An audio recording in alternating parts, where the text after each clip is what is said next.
Assalamualaikum warahmatullahi wabarakatuh. Alhamdulillah allazi arsala rasulahu bil huda wa dinil haq liyuzhirahu 'ala ad-dini kullihi wa kafa billahi shahida. Rabbi shrah li sadri wa yassir li amri wahlul 'uqdatam min lisani yafqahu qawli. Alhamdulillah, bersyukur kita kepada Allah Subhanahu Wa Taala dapat lagi kita bersama-sama pada kali ini memenuhi ruang masa yang sangat berharga, kerana kita sekarang ini sentiasa diuji oleh Allah Subhanahu Wa Taala dengan berbagai-bagai ujian, sama ada kehidupan, kesusahan, kematian, kekurangan pendapatan. Sampai dengar ramai hari ni orang nak menolong pramugari sebab penerbangan semua tutup. Jadi ramai yang berhenti jadi pramugari. Pramugara tak nak ambil pula dia, nak membantu tak? Kalau mereka ni COD mesti lakunya. Jual asam tepi jalan tu mesti lakunya, buka muka tu pramugari tak? Itu maknanya ujian yang sangat besar pada masa sekarang. Kesan daripada pandemik dan sebagainya, dan juga selain daripada corona pandemik ni, manusia juga diuji dengan berbagai-bagai ujian, bertelaga, berkelahi, sentiasa mencerca di antara satu sama lain. Terutamanya dengan kita sesama Islam ni, kita dalam semayang, selepas semayang tengok tu imam doa tu, Allahumma filil muslimina wal muslimat wal mu'minina wal mu'minat al ahya'i minhum wal amwat birahmatika ya arhamar rahimin. Kita minta ampun dengan Tuhan supaya ampunkan dosa semua orang Islam, lelaki, perempuan, yang hidup, yang mati. Tapi hari ini yang menjadi kekecohan sebahagian kita ialah daripada orang Islam ni. Sebab itu Allah Ta'ala ada sebut dalam sebuah hadis kursi, tuan-tuan, riwayat Tabarani, kurangnya orang mukmin.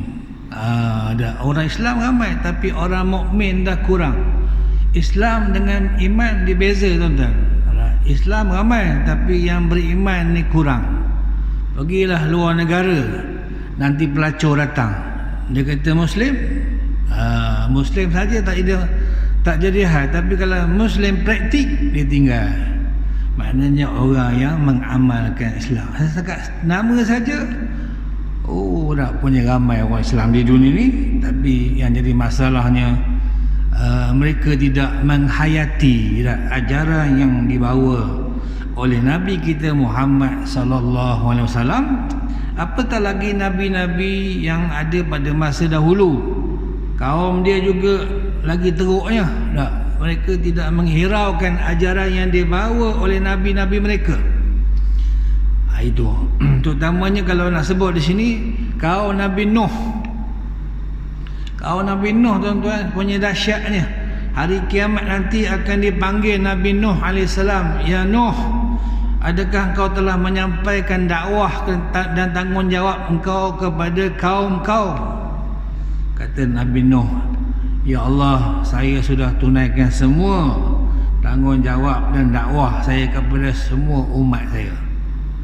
Kemudian dipanggil pula umat Nabi Nuh, wahai kaum Nabi Nuh, adakah Nabi Nuh menyampaikan dakwahnya kepada kamu?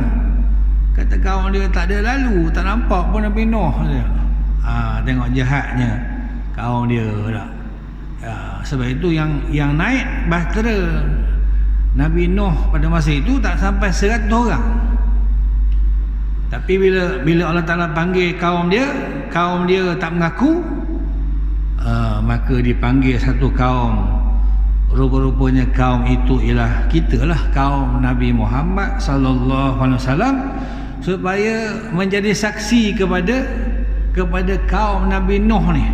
Allah Ta'ala tanya, macam mana kamu ni umat yang terakhir tapi boleh jadi saksi kepada kaum Nabi Nuh? Nabi Nuh Nabi yang ketiga, Adam, Idris, Nuh, kamu Nabi yang terakhir. Kata umat Nabi Muhammad sallallahu alaihi wasallam, betul ya Allah, kami umat terakhir, tetapi kami ada Nabi yang membawa Al-Quran kepada kami. Al-Quran itu ada menceritakan semua hal-hal Nabi-Nabi dan juga segala-galanya, duniawi, ukhrawi. Maka bila kaum Nabi Muhammad beritahu kami tahu dah melalui Quran, rupanya bila kita tengok dalam Quran, rupa ada surah Nuh, khas surah Nuh, cerita tentang Nabi Nuh berdakwah kepada kaumnya, tetapi yang mengikut ajarannya illa qalila, hanya sedikit saja. Rupa-rupanya ditanya pula kepada umat Muhammad ni, macam mana kamu tahu?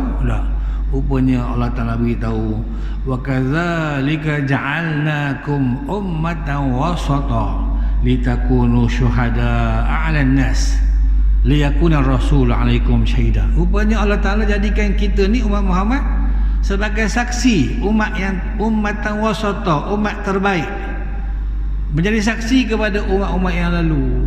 Ini tuan-tuan, istimewanya kita.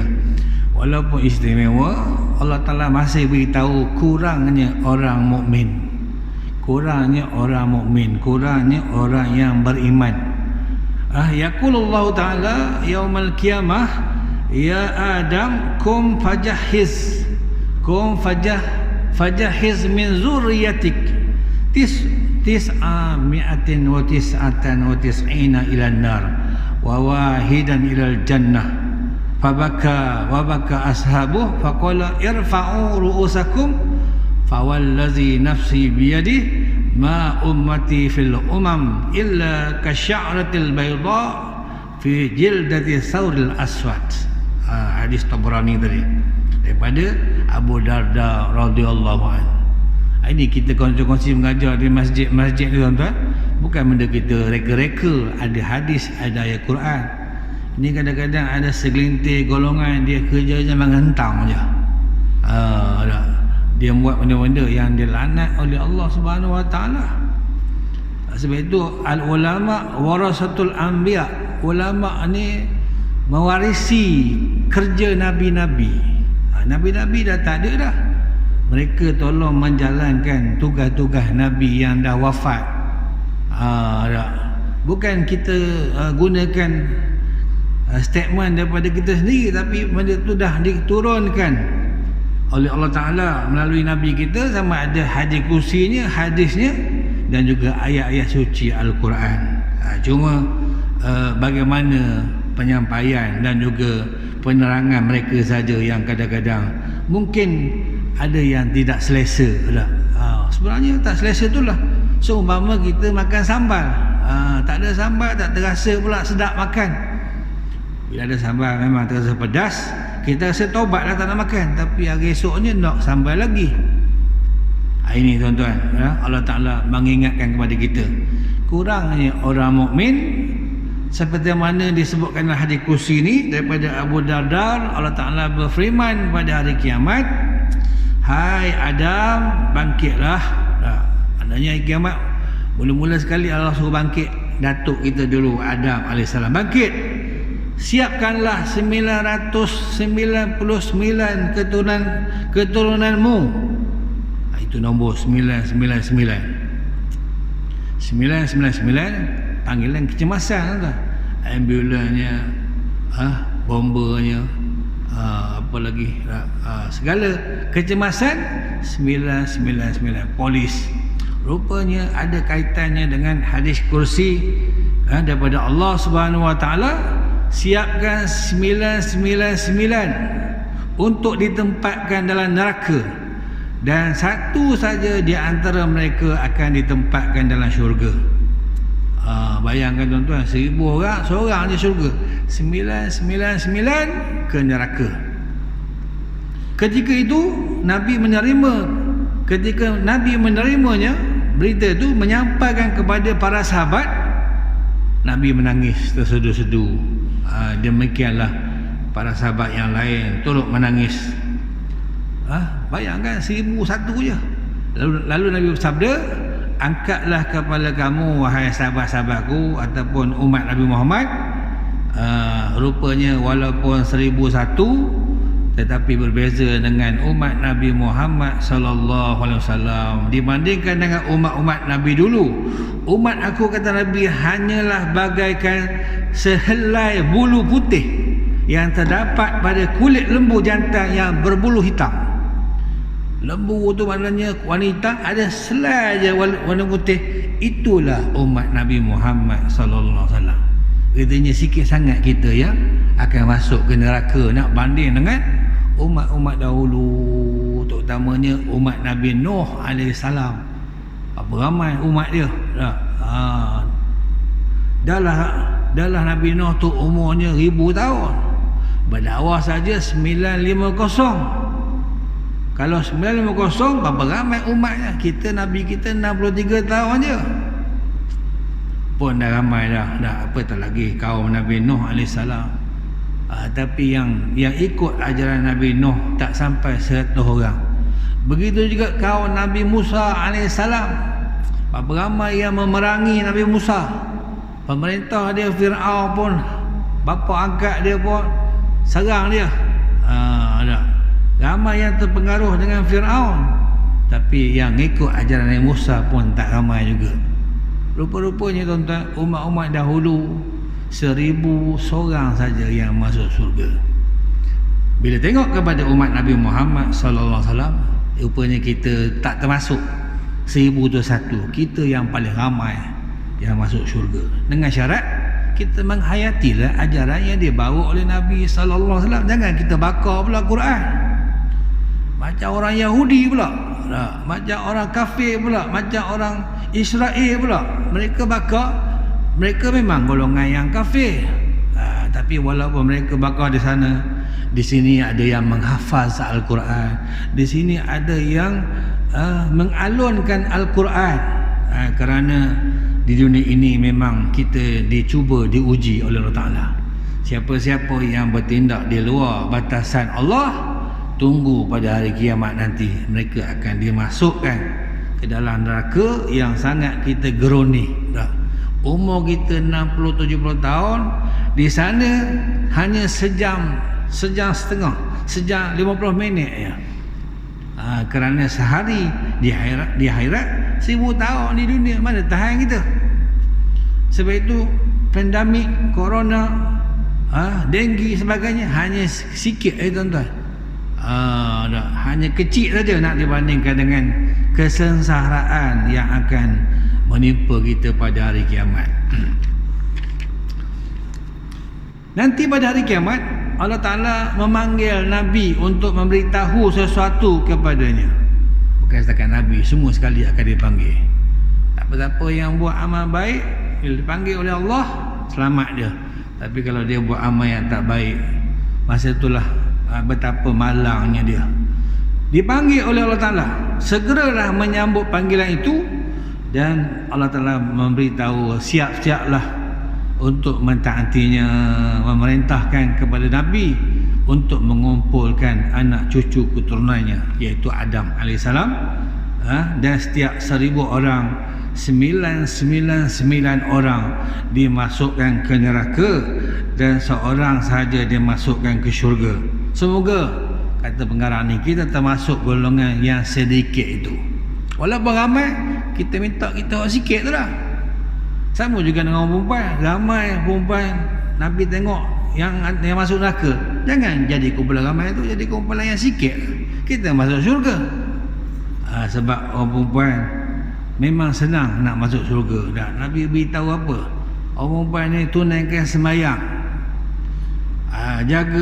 tunaikan sembahyang, tunaikan puasa. Itu jika dia boleh. Kalau dia uzur, tak tahu, tak payah sembahyang. Dia tunaikan sembahyang, tunaikan puasa, jaga maruah dirinya dan hormat, taat kepada suaminya. Ada 4 ni saja tuan-tuan. Allah Ta'ala beritahu melalui Nabi, masuklah pintu syurga mana-mana yang kamu nak masuk. Tapi mungkin sembahyang, puasa, jaga maruah boleh. Hok selagi tu susah sikit. Hok nak taat kepada suami tu lah. Tengok suami balik lambat sikit, dia pandang lain macam lah. Padahal kita kerja banyak tak? Tapi walaupun itu ada juga yang kerja banyak pun dia tambah kerja juga, ada juga.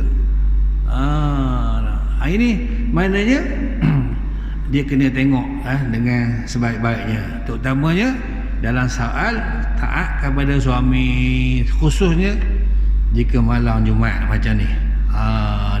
Suami dah batuk daripada kedai lagi. Batuk daripada kedai lagi. Isteri dia tak tahu hari apa. Itu pun kadang-kadang masalah. Ini benda-benda yang dikatakan ketaatan kita yang diperintahkan oleh Allah, berbeza dengan orang lelaki. Tanggungjawab banyak. Tadi saya beritahu pelajar tentang pesaka. Kenapa perempuan sepertiga, lelaki seperdua? Lelaki ni banyak tanggungjawab yang ada pada dia. Orang perempuan, dia ada orang lain yang tolong menjaga dia. Sebab itu dikurangkan sikit dia sepertiga. Tak ada. Itu bukan masalah tak ada. Ini Allah Ta'ala yang menentukannya. Tetapi kalau kita boleh tolak ansur, boleh lebih kurang, tak ada masalah. Seperti mana saya pernah dengar satu kes, mereka ni membuat wasiat atau pusaka, mesyuarat pusaka, abang yang nombor 1 ni selepas dia beri semua dah pembahagian, dia beritahu bahagian dia kata dia berikan kepada adik bangsu dia perempuan. Dia bahagian dia beri semua. Kenapa dia beri? Dia kata kerana masa arwah mak ayah sakit tu, abang long ni tak sempat nak jaga, yang jaganya adik bongsu lah. Jadi dengan sebab banyak dia jaga mak ayah, dia bagikan hadiah hak dia tu untuk adik dia. Seronok lah. Itu maknanya boleh kita bertimbang rasa, tolak ansur. Ini kadang-kadang tak ada apa-apa lagi nak belaka dah. Berkelahi sampai ada daripada anggota keluarga tu dah meninggal, harta tak boleh nak bagi lagi. Ini tuan-tuan, Allah Ta'ala buatkan hukum sehingga kita ada, dia panggil apa? Ada wasiat, ada pusaka, ada hibah untuk memudahkan pengagihan dalam keluarga, dalam keluarga ataupun adik-beradik, supaya jangan kita berkelahi dalam hal-hal yang berkaitan dengan harta. Itu punca-punca yang menyebabkan kehidupan kita tidak diredai oleh Allah jika kita berkelahi, bergaduh. Ramainya orang yang masuk neraka dan sedikit daripadanya yang masuk syurga. Kalau kita tengok kepada hadis ini, maka dapat kita meramalkan daripada sekarang. Tengok dah macam mana Allah Ta'ala beritahu 1000 tu 1 je syurga, 999 neraka. Tuan tengok dah, di masjid pun tak ramai orang. Pergi pasar malam bapak ramainya. Dah. Di masjid tengok tak ramai. Pengajian kuliah-kuliah tak ramai, tapi tengok tempat lain penuh dah. Orang kata di masjid ni dah ramai dah, tengok stadion lagi ramai. Tapi sekarang stadion tak ada orang. PKPP ni tak dibenarkan ke stadion dah. Itu kacau tu, nak bayar gaji pemain bola dah. Susah juga bila dah tak boleh menonton ni. Apa tak lagi bila ada halangan keluar sempadan, terus kau terbang jam. Pilot gaji beratus-ratus ribu dah, dinasihatkan supaya bersara dah. Tak apalah, simpanan dah banyak. Pramugari ni sekarang ramai yang sedang nak membantu ni, menjadi wakil jualan COD. Jangan main tu. Bila pramugari ni dia pandai lah nak menjual barang tu, dah produk-produk tu. Ini benda-benda yang melarihkan kita lah. Jadi bila kita tengok suasana di luar sana, apa yang disebutkan oleh Allah Ta'ala dalam hadis kursi ini menggambarkan perkara ini sedang kita saksikan. Ramai orang-orang kafir, ramai orang-orang musyrik, orang kafir, orang musyrik, ramai orang munafik dan golongan etis yang menghiasi dunia ini dengan maksiat, tak percaya kepada Tuhan dah. Digunakan dunia ini untuk macam berbagai-bagai Kalau dulu dibuat demonstrasi telanjang, dah dahsyat dah. Malah ramai orang-orang yang dirinya mengaku Muslim, mengaku Islam, tetapi dia sebenarnya golongan yang asi, yang berbuat dosa, yang fasik, suka menurut keinginan hawa nafsu, hanya mengikut arus kehidupan yang melanggar ketentuan agama. Dilanggar apa-apa yang diperintahkan oleh Allah, yang agama kita suruh dia langgar. Bila langgar saja, menunjukkan kita sudah tidak mentaati titah perintah Allah. Sebab itu kita sampai bulan Rabiul Awal, automatik kita akan menghayati balik kisah junjungan besar Nabi kita Muhammad sallallahu alaihi wasallam saban tahun, walaupun dalam suasana pandemik. Untuk apa tuan-tuan? Untuk kita menghayati bagaimana aura yang ada pada Nabi kita Muhammad sallallahu alaihi wasallam, norma-norma kehidupan dia, yang menjadi contoh tauladan, menyebabkan ramai orang-orang yang bukan Islam menganut agama Islam. Tuan-tuan tengok pagi-pagi ada tazkirah di radio, macam-macam. Ada mereka menceritakan hasirah ni. Saya bila pulang ke Mekah ni datang tengok, bagus lah kisah-kisah macam mana sahabat-sahabat dahulu. Diceritakan oleh Ustaz Said Tuan Padang. Dia jenis cakap lembut sikit. Kita jelas dia kisah Abu Lahabnya, Abu Jahalnya, Abu Sufyannya, sehingga seramai-ramai itu Abu Lahab, Abu Jahal mati dalam keadaan kufur. Abu Sufyan, orang yang besar dalam golongan menentang Nabi, akhirnya dia masuk agama Islam. Pandainya Nabi ni teka Abu Sufyan. Nak pergi Mekah tak boleh, ketuanya Abu Sufyan, orang yang kuat menentang Nabi. Tapi bila Abu Sufyan masuk Islam, rupanya Nabi nak pergi ke Mekah, nak buka kota Mekah, senang saja. Siapa yang pergi ke rumah Abu Sufyan, dia selamat.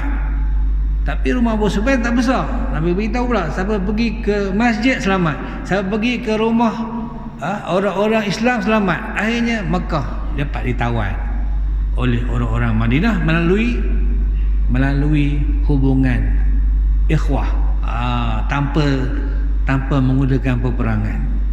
Itu tuan-tuan, gerakan-gerakan dakwah yang ditunjukkan oleh Nabi untuk mengembangkan sinar Islam, bukan melalui batu pedang yang ditonjol-tonjolkan oleh Barat, bukan penganas, tapi bila dengan cara lembut, itu sebenarnya lebih memberi kesan kepada orang-orang kafir pada masa itu di Makkah Al-Mukarramah, yang akhirnya mereka semua menganut agama yang dibawa oleh Nabi kita Muhammad sallallahu alaihi wasallam.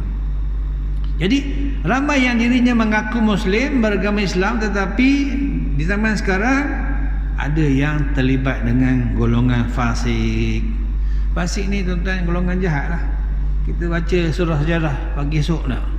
Wa ammal ladzina fasaku fa ma'wahumun nar kullama aradu an yakhruju minha u'idu fiha wa qila lahum dhuqu 'adzaban naril ladzi kuntum bihi tukadzibun. Allah beritahu orang yang fasik, orang jahat. Mereka dengan kejahatan mereka dilemparkan dalam neraka. Bila nak keluar balik daripada neraka, Allah Ta'ala beritahu, pergi kamu ke neraka, rasakan azab yang kamu dahulu masa di dunia kamu tidak mau berbuat baik. Ada ayat tu diulang-ulang kita baca. Ini indahnya agama kita hari ini. Al-Quran yang ditinggalkan oleh Allah melalui Nabi, pusaka dia, kita boleh menghayatinya. Walaupun kita umat terakhir, kita boleh mengetahui kisah Nabi Adam, kita boleh mengetahui kisah Nabi Ibrahim, kita boleh tahu kisah Nabi Yusuf melalui ayat-ayat suci Al-Quran. Apatah lagi orang Arab, tuan-tuan, baca saja Quran, dia faham terus. Tapi kadang-kadang orang Arab pun tak boleh nak harap sangat juga dah. Dia banyak juga masa sebut Quran Allah, Allah, Allah. Bila hal lain pula, dia Allah lain pula. Itu.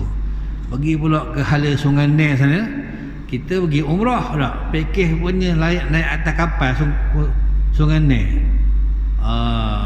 Hampas situ tengok rupanya keluar tarian gelek. Bergerak kepala kita lah tengok gelek dah. Arak pula gelek. Kalau hala nak pergi tahan sikit boleh bertaubat, hala nak balik pula singgah juga. Pakej dah. Tapi sekarang tuan-tuan, umrah pun tak boleh pergi dah. Kalau pergi pun yang tidak lebih dari 50 tahun, kacau dah. Orang yang bawah 50 tahun duit tak berapa cukup. Orang atas 50 tahun ni duit ada, tak boleh pergi pula. Akhirnya Mekah pun tak ada orang juga. Rugilah. Sebab di antara sumber pendapatan negara Mekah, orang datang haji tu apa ramai.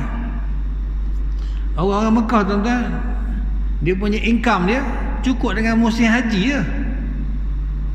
Dia sedikit musim umrah, musim haji dia berniaga sampai habis barang dia. Lepas tu dia makan tidur lah. Itu istimewanya Makkah Al-Mukarramah. Walaupun negara dia padang pasir, budu pun ada juga, tempoyak pun sampai juga. Dah, tapi kena pergi pusing halal pasar je lah. Tak nak jumpa petai pun ada juga dah. Itu berkat daripada doa Nabi Ibrahim dan anaknya Ismail. Baldatun, negeri yang berkat dan yang diredai oleh Allah. Jadi bila kita menjadi golongan yang fasik dan asi, suka menurut keinginan hawa nafsu, hanya mengikut arus kehidupan yang melanggar ketentuan agama, kita tak dapat nilai hak agama ni. Dah. Sekarang ni teknologi canggih, internet sebagainya, banyak maklumat-maklumat disiarkan segala tempat. Jabatan agama pun ada live Facebook dah. Apatah lagi yang buat pencenderian termasuk kita malam ni dan ramai ni. Kita punya apa, penerbit kita, Brother Nick ni, dia sebar ke seluruh tempat. Kita ambil lah benda-benda yang memberikan kebaikan kepada kita. Jangan asyik komplain je. Bukan senang nak dapat sesuatu info ni depan mata kita, di hujung jari kita. Walaupun banyak yang tak baik dah, kata tuan buka ke macam-macam, ada belaka dah. Carilah yang baik-baik dah. Seumpama pisau lah, boleh digunakan tempat yang tak baik dah, merompak, bunuh orang, tapi untuk kebaikan cukup banyak. Dah. Semuanya terletak kepada kita punya penilaian. Dan bila kita buat benda yang baik, Allah Ta'ala berjanji akan memberikan pahala dah. Faman ya'mal misqala dzarratin khairan yarah.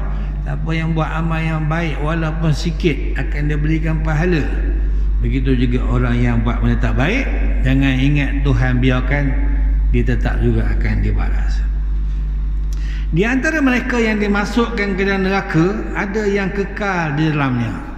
Tak larat tuan-tuan, kekal kerana keingkaran dan kekufurannya.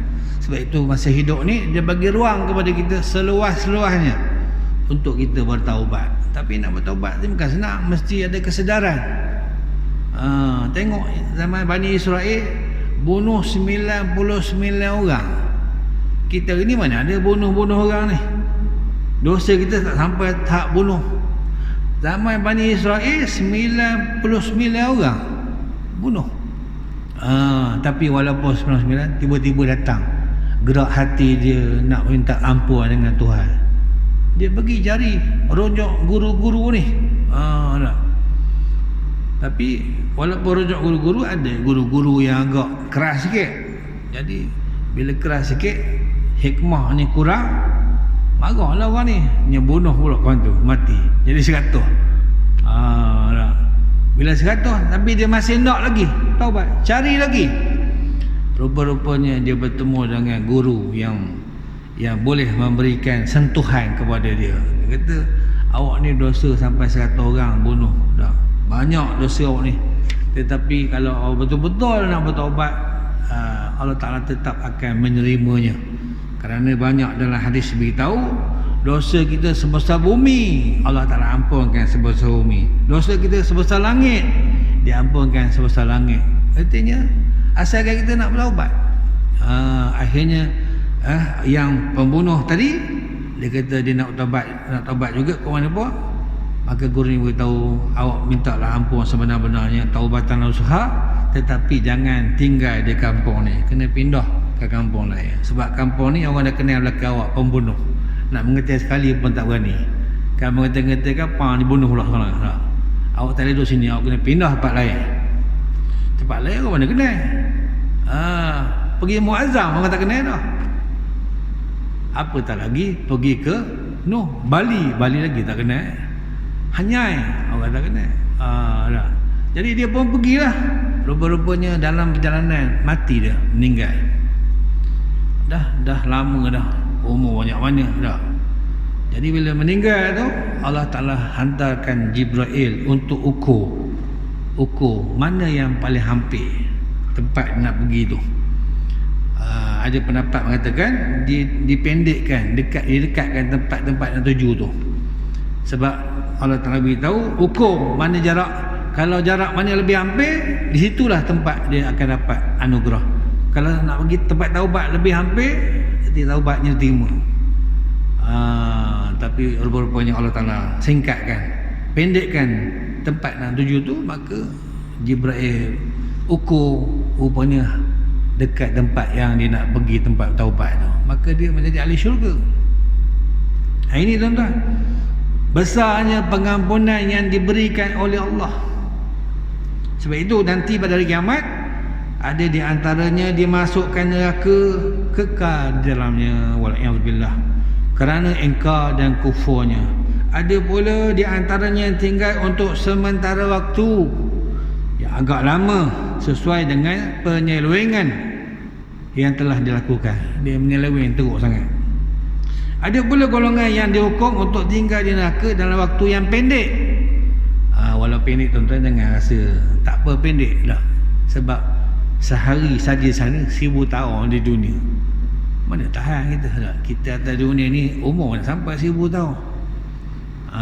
Walaupun sehari, walaupun singkat, kita minta jauh daripada dimasukkan ke neraka. Kerana masuk hanya waktu yang pendek saja kerana derhaka dan salah yang pernah dilakukan. Sebab itu kita walau kat mana pun kita mohon keampunan daripada Allah. Lepas sembahyang, Astaghfirullahalazim Allazi la ilaha illa huwal hayyul qayyum wa atubu ilaih. Tiap-tiap hari dah. Sedangkan Nabi yang maksum pun 70 ke 100 kali sehari. Setelah habis masa hukumannya, akan dikeluarkan daripada neraka dan akan dimasukkan ke dalam syurga. Allah memerintahkan kepada Nabi Adam untuk mengambil keturunannya yang sedikit itu, 0.1% saja, untuk dibawa dan dimasukkan ke dalam syurga. Kerana mereka inilah yang benar-benar beriman dan mendapat hidayah, berpendirian tetap, tidak menyeleweng, tegas, tidak ragu-ragu, dan berjalan betul-betul meniti di atas siratal mustaqim, tidak tergelincir dan tidak melampaui batas. Ini 1%, 0.1% saja. Sebab itu kita dengar kisah Nabi Adam. Maknanya orang tak ramai, tapi anak dia Qabil dan Habil dah berkelahi. Qabil akhirnya membunuh Habil. Itu kejadian pembunuhan pertama berlaku kerana perempuan. Sebab itu Allah Ta'ala uji kita ni dengan berbagai-bagai ujian, antaranya ujian orang perempuan. Sebab itu kes Qabil dan Habil berkaitan dengan orang perempuan. Tapi Allah Ta'ala buka ruang untuk kita bertaubat. Kalau kita meneliti di dalam Al-Quran, banyak kita dapati perkataan-perkataan yang menyebutkan ramai yang sesat, ramai yang fasik. Ada Al-Quran. Antaranya surah Al-Ma'idah, wa katsirun minhum sa'a ma ya'malun. Kebanyakan daripada mereka golongan yang jahat, yang buruk amal perbuatannya. Ini dalam Quran banyak, kasir. Wa katsirun minhum fasikun. banyak di kalangan orang-orang yang fasik, yang derhaka. Tengok kita sudah lah, macam-macam keadaan, nak berebut kekuasaan. Padahal kekuasaan ini bukan benda nak mencari kemasyhuran, dia tanggungjawab. Yang penting ni orang ramai ni macam mana tak? Kita kadang-kadang terkilan. Tengok macam mana Ebit Liu tu tak? Dia dengan kekayaan yang sekadarnya itu, dia boleh membela orang. Tak? Berbeza dengan yang lain, belum betul-betul boleh seperti dia kuatkan dia punya hati dia. Tapi ada pula yang menyindir dia, nak nunjuk. Itu benda-benda yang dikatakan cabaran hidup kita. Wa tara katsirun minhum yusari'una fil ismi wal 'udwan. Engkau lihat kebanyakan daripada mereka berlomba-lomba pada melakukan dosa dan pencerobohan. Ini banyak tuan-tuan. Sebab itu kita kena berjaga-jaga. Begitu juga ayat yang masyhur yang selalu kita dengar. Walaqad zara'na li jahannama katsiran minal jinni wal ins. Berapa ramai kata Allah Taala akan dimasukkan ke neraka golongan jin dan manusia. Ayat berikutnya ialah kerana apa? Lahum qulubun la yafqahuna biha, ada hati tak mau faham. Walahum azanun, ada telinga, la yasma'una biha, dia tak mau dengar. Walahum mereka ada mata, tak mau tengok. Itu penjelasan daripada Allah Ta'ala kepada manusia yang kufur kepada Allah. Sebab itu kita kena berjaga-jaga, kerana Allah Ta'ala dah isytihar dalam 1000 orang tu 999 akan dimasukkan ke neraka. Jadi kita biar jadi orang betul-betul yang beriman. Antara cara nak menuju ke arah yang betul-betul beriman, tuan-tuan, kita menuju ke rumah Allah. Inna buyuti fil ardi masajid wa inna zuwari fiha ummaruha. Sesungguhnya rumah-rumahku di bumi, kata Allah, masjid-masjid dan juga surau-surau. Siapa-siapa yang mendatanginya, yang menjadi pengunjungnya, itulah orang-orang yang memakmurkannya. Ia bukan susah sangat. Masjid banyak di tempat kita ni. Kalau bilang masjid surau berapa ribu. Jadi kita bila dah ada datang, panggil kita hayya 'alas salat, datang tak? Tak macam di negara-negara sedang berperang, takut nak datang tengah sembahyang, peluru sesat datang, bom pula. Tengah sembahyang meletup bom. Kita tengah sembahyang, kalau dengar bom bunyi yang orang start motor kita kena curi. Berat cara lain pula lah. Hari tu dekat masjid belah bandar, tengah-tengah sembahyang, rupanya Pajero, anak-anak sekolah semua ada, buku-buku beg-beg habis, nyok lari. Itu kalau yang begini, tuan-tuan, macam mana nak berikan mereka ni rahmat? Mereka menganiaya tak? Anak-anak sekolah lagi tak? Beg-beg, kasut-kasut dia curi, bawa lari dengan kereta-kereta. Ketiga orang sembahyang Jumaat dah nak masuk surga macam mana?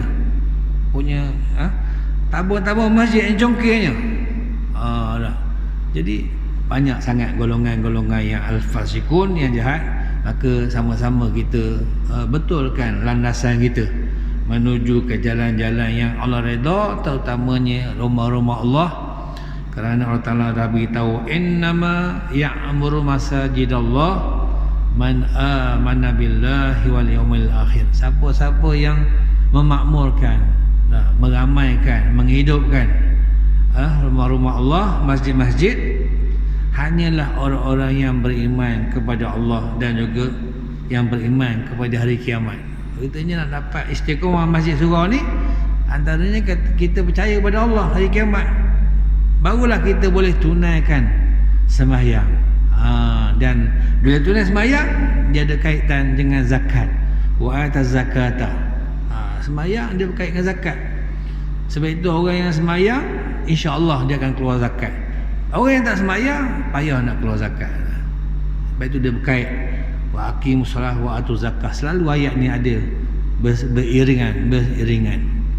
Beriman kepada Allah dari kiamat pun dia beriringan. Menunjukkan kepada kita orang-orang yang nak percaya pada kiamat ni bukan sebarangan orang. Sebab itu kita termasuk golongan yang Allah Ta'ala redai bila kita ikut landasan-landasannya, kerana kita takut kita tak termasuk golongan yang dipanggil mukmin tadi. Kita nak jadi orang mukmin muslim. Kalau kita setakat Islam saja, Nabi pernah sebut dah banyak hari ni apa dia beritahu lah hadis tu, la yabqa minal Islam illa ismuh. Tak ada dah yang tinggal pada Islam ni kecuali nama saja. Nama semua bagus-bagus, tapi mereka membuat benda-benda yang larang dah. Kemudian Al-Quran gitu juga, tinggal tulisan saja, orang kurang dalam membaca. Jadi bila Nabi sebut gitu, mari kita sama-sama kembali dah mengingati apa yang dipesankan oleh Nabi, supaya kita menjadi golongan yang diridainya. Seperti mana yang sering kita baca, yang Allah Ta'ala panggil kita, ya ayatuhan nafsul mutmainnah. Allah seru kita dah, orang yang mutmainnah, yang tenang, kaya ke, berharta ke, berkuasa ke, dia tenang. Kenapa? Dia tahu ini adalah benda yang diamanahkan oleh Allah Ta'ala. Kalau kita biar, benda ni akan disapu oleh orang-orang yang tidak bertanggungjawab. Kita jaga. Maka bila sampai masa nak mati kita, Allah akan panggil kita, ya ayatuhan nafsul mutmainnah, wahai jiwa-jiwa yang tenang, irji'i ila rabbiki radiyatan mardiyah. Kembalilah engkau kepada Tuhan yang dah redha dengan engkau ni. Kita kena tahu rezeki kita banyak mana, umurnya mana. Irji'i ila rabbiki radiyatan mardiyah fadkhuli fi ibadi wadkhuli jannati. Kembalilah kepada Tuhan dah, dan masuklah ke syurga yang telah ditentukan. Ini tempat asal kita. Datuk kita dulu Adam yang duduknya di syurga, tapi dengan takdir Allah Ta'ala dikeluarkan, nak masuk balik ke syurga. Inilah pentasnya dunia kita yang penuh dengan berbagai-bagai cabaran dan dugaan, baik buruk dah menguji kita. Kata Allah Ta'ala, wa basyiris sabrin, berilah kabar gembira kepada orang-orang yang sabar, insya-Allah. Jadi itulah yang dapat kita kongsikan kali ini. Lain masa kita bertemu lagi. Wabillahi taufiq wal hidayah. Wassalamualaikum warahmatullahi wabarakatuh. Wallahu